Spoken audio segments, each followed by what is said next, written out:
Tāds sarakstīns, 47 miljoni. Tie ir izdevumi. Tas ir izdevumu palielinājums, ko vakar akceptēja valdība dažādiem resoriem, un šodien bez jautājumiem akceptēja Saeimas budžeta komisija. Šim sarakstīņam ir priekšvēsture. Viņš bija sarakstīņš par 5 miljoniem un vēl drusku lielāks. Viņu akceptēja, iesniedza valdībā Arvils Ašrādens, kā finanšu ministrs, akceptēja arī bez diskusijām, tā skaitā ar Valeņa kunga dalību tā brīža vēl valdības Iliņas kundzes vadībā, un Saeimas budžeta komisija, kurai ir tāds tiesības pēc likuma, pēc dažām dienām atmet to apakaļ un pateica, ka tur ir sarakstīts lietas, kas nedara.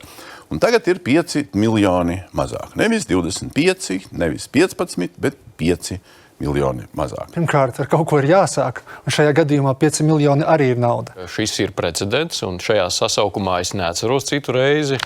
Arī iepriekšējās valdības laikā, kad tiktu budžeta komisija, vienmēr bija tāds tā kā rokas pacelšanas formāts. Tagad apturējām. Un man liekas, ja vienā sēdē var 5 miljonus ietaupīt, tā ir laba sēde. Viņam nav šis ietaupījums. Šeit tomēr ir 47 miljoni šajā gadījumā, kas tomēr palielina deficītu. Ko progresīvie virzīja iepriekšējā valdībā, visu laiku piesaukšu, progresīvie paši virzīja. Es nenorobežojos no tā kļūdainā lēmuma, jebkurā gadījumā tur ir, tāpēc arī saka, ir jārunā atklāta valoda šajā gadījumā. Es brīnoju Andri, ka ir dūša šo kritizēt, jo mēs vienā nedēļā esam ietaupījuši vairāk nekā jūs 3 gados budžeta komisijā.